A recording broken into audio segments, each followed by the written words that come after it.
आप सभी को मेरा नमस्कार। तो दोस्तों, आज मैं आपके लिए इस वीडियो में गणेश जी भगवान की और ऐसे एक गरीब नास्तिक के ऊपर जो भगवान पर कभी भी विश्वास नहीं करता था, लेकिन जब उसे गणेश जी भगवान पर विश्वास हुआ तो उसका जीवन खुशियों से भर गया।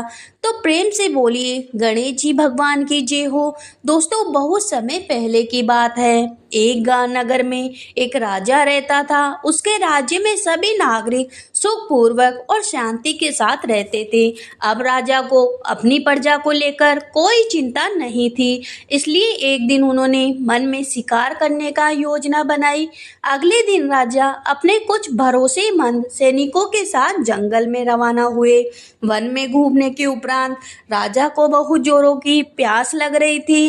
प्यास से बेचैन राजा वन में पानी के लिए इधर उधर भटकने लगे।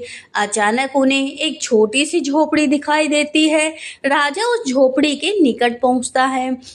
उस घर में एक गरीब नास्तिक रहता था जो कभी भी किसी भी भगवान पर विश्वास नहीं रखता था। राजा उस गरीब से पानी मांगता है।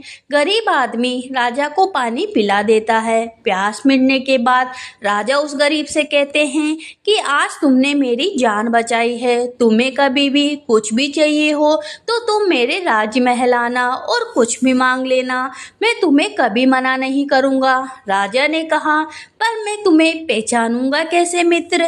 इसलिए जब भी तुम आओ तो मेरे दरबारियों से कहना कि मुझे राज्यवासी से मिलना है। मैं तुरंत पहचान जाऊंगा कि मेरा जंगल वाला मित्र आया है। कई साल बीत गए।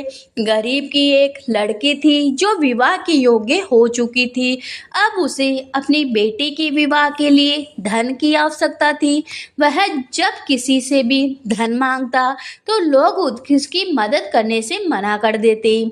एक दिन उसे राजा की बात याद आती है। उसे राजा का वचन भी स्मरण हुआ। राजा ने उसकी मदद करने का वचन लिया था, इसलिए वह राजा के दरबार में गया। सैनिक उसे देखते ही रोककर पूछते हैं, किससे मिलना है? गरीब बोला, मुझे राज्यवासी से मिलना है। सैनिक हैरान और क्रोधित होकर बोलते हैं, महाराज का नाम आदर से लो, अन्यथा तुम्हें कारागार में डाल दिया जाएगा। गरीब बोलता है, तुम अपने महाराज से जाकर बोलो कि राज्यवासी से मिलने कोई आया है। सैनिक अंदर जाता है और राजा से बोलता है, महाराज, बाहर कोई भिखारी आया है जो आपका नाम आदर के साथ नहीं ले रहा और आपको राज्यवासी कहकर संबोधित कर रहा है। राजा को अपना वचन तुरंत याद आ गया। उन्होंने सैनिकों से कहा, उन्हें आदर के साथ मेरे पास लाओ। सैनिक उस गरीब को आदर के साथ अंदर लाते हैं। अंदर आने के बाद गरीब देखता है कि राजा गणेश जी महाराज के सामने हाथ जोड़कर खड़े हैं। गरीब नास्तिक सैनिक से पूछता है, तुम्हारे महाराज क्या कर रहे हैं? तब सैनिक बोला कि हमारे महाराज गणेश जी महाराज के बहुत बड़े भक्त हैं। गणेश जी महाराज की पूजा पाठ करते हैं और गणेश जी महाराज की कृपा से ही हमारे राज्य में सुख शांति है, सबका भला हो रहा है। और महाराज सुख शांति के लिए गणेश जी महाराज से प्रार्थना कर रहे हैं। इस पर गरीब बोलता है, तुम्हारे महाराज जब गणेश जी महाराज से मांग रहे हैं तो मैं तुम्हारे महाराज से क्यों मांगने आया हूँ? मैं भी अब गणेश जी महाराज से ही मांग लूँगा। इतना कहकर वह चल देता है। गरीब जो इतने दिनों से नास्तिक था, अब वह गणेश जी महाराज को याद करने लगता है और सोच रहा है, मैंने कभी भी किसी भी भगवान की पूजा नहीं करी, इसलिए मैं गरीब हूँ।